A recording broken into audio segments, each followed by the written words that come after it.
Hello সবাইকে, এখন কিন্তু আমি পেখম সোনা আর ওর ঠাম্মি যাচ্ছি পেখম সোনার বন্টু বাড়িতে, তাই তো মাম্মা? হ্যাঁ, আজকে কিন্তু পেখম সোনার বন্টু বাড়িতে পুজো রয়েছে, বড় ঠাকুরের পুজো। তো সেই জন্য কিন্তু এই যে দেখো সব ধূপকাঠি, মোমবাতি আর মিষ্টি আনা হয়েছে। তো সেইগুলোই এখন দিতে যাচ্ছি, কারণ পুজো শুরু হবে কটায়? পুজো শুরু হবে 5টায়, মানে বিকেল 5টায় কিন্তু ঠাকুরমশাই আসবে। তো ওই জন্য কিন্তু আমরা সবে মাত্র স্নান সেরেছি, ভাবলাম যে এখন যেহেতু ধোয়া জামা কাপড় পরা রয়েছে, তাই জন্য ভাবলাম যে দিয়ে আসি। তো চলো মাম্মা, বন্টু বাড়ি যাবো এখন। চলো মাম্মা, আমরা এখন যাচ্ছি, একটুখানি ঘুরু ঘুরু হয়ে যাবে মাম্মামের, আর তার সাথে একটুখানি আমাদেরও হয়ে যাবে। তো এই যে আমরা বন্টু বাড়ির সামনে কিন্তু চলে এসেছি, এইখানটায় কিন্তু পুজো হবে। বন্টু বাড়ির গেট দেওয়া রয়েছে, এই দেখো সব রেডি করেছে পুজোর জন্য। জেঠিমা, কেউ আছে বাড়িতে?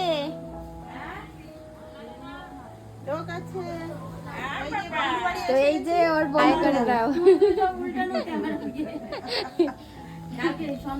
এই যে মাম্মা বন্টুকে এগুলো দাও পুজো দেওয়ার জন্য। এই যে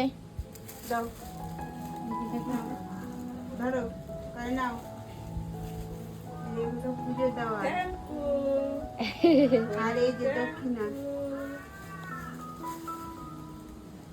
পুজোর জন্য সব কিছু রেডি করা হয়েছে। ওই যে ফল রয়েছে, আরও যা যা লাগে পুজোর জন্য সব কিছু কিন্তু এখানে রেডি করা হয়েছে। আজকে উপোস কে কে আছে? আমি, দিদিভাই, দিদিভাই রয়েছে, জেঠিমা রয়েছে, আর কেউ রয়েছে? দিদিভাইয়ের মা আছে। ও, এই যে হলো দিদিভাইয়ের মা খামসোনা এসেছে বন্টু বাড়িতে ঘুরতে। আমি বন্টু বাড়ি এসেছি ঘুরি ঘুরি করতে, পুজো দেখবো বিকালবেলা। হ্যাঁ, আবার বিকেল বেলায় বন্টু মানে জেঠিমাদের ঠাকুর ঘর দেখো কত সুন্দর করে সাজানো হয়েছে, আর সব থেকে সুন্দর দেখো মালাটা খুব সুন্দর করে গেঁথেছে। লক্ষ্মী ঠাকুর রয়েছে, অনেক ঠাকুর রয়েছে এখানে, শিব ঠাকুর। মামা, তুমি উঠে পড়েছো বিছানায়, ও ডাইপার পরা নেই, ভিজিয়ে দেবে কিন্তু। দেখো খাটে উঠে পড়েছে, ভিজে গেলে যাবে সব। ডাইপার আনা হয়। দেখো বন্টু বাড়ির পাশে হলো এই যে কত সুন্দর মাঠ রয়েছে। হ্যাঁ। কি মামা? ওই যে আমি কই না বাবা ভয়, তাই বলি। বাবা ভয়,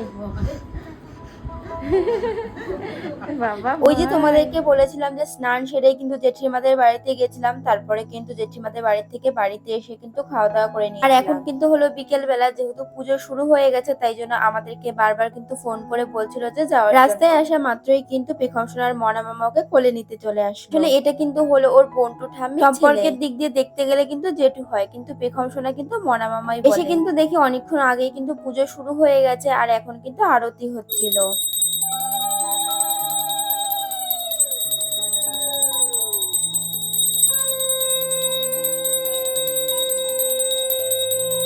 আরতি হয়ে যাওয়ার পরে কিন্তু সবার প্রথমে মাম্মামের মাথায় প্রদীপের তাপটা দিয়ে ঠাকুর যেন আমার সোনাকে সবসময়ের জন্য ভালো রাখে। মাম্মামকে প্রদীপের তাপ দিয়ে তারপরে কিন্তু আমিও এইদিকে তো পেখম সোনার এক পিসি ঠাম্মি এসে কিন্তু মাম্মামের সাথে খেলা করছিল। অন্যান্য দিন জানো তো এখানে এসে পিসি ঠাম্মির সাথে অনেক খেলা করে, আর আজকে মুখটা দেখো কেমন গম্ভীর করে রেখেছে। মাঝখানে তো দুবার কান্নাকাটিও শুরু করে দিয়েছে। যেহেতু এখানে পুজো হচ্ছিল, ধূপ ধুনো সবকিছুই কিন্তু জ্বালানো ছিল, তাই জন্য মাম্মাম কিন্তু একটু ভয় পাচ্ছিল। বড় ঠাকুরের পুজোটা যেহেতু বিকেল বিকেলে শুরু হয়ে যায়, তাই সন্ধ্যার মধ্যে কিন্তু পুজোটা কমপ্লিট হয়ে যায়। আরতি তো হয়ে গেছে, এখন কিন্তু ঠাকুরমশাই শনিদেবের পাঁচালি পড়ছেন। বড় ঠাকুরের পুজোর মেন প্রসাদ হলো চিন্নি প্রসাদ। সেই চিন্নি মাখার দায়িত্বটা কিন্তু আজকে শাশুড়ি মাকে জেঠিমা দিয়েছিল। মা তো ওইদিকে চিন্নি প্রসাদ মেখেছিল, আর দিদি ভাইয়ের মাও কিন্তু ফলগুলো বানিয়ে সবার জন্য বাটিতে বাটিতে সাজিয়ে রেখেছিল, যাতে সবাই প্রসাদ নিতে আসলে তাড়াতাড়ি করে প্রসাদটা হাতে দিয়ে দিতে পারে। তো আমি বড় ঠাকুরের প্রসাদ খেয়ে বাড়ি যাই। সবাইকে টাটা, বাই বাই, দেখা হচ্ছে নেক্সট ভিডিওতে।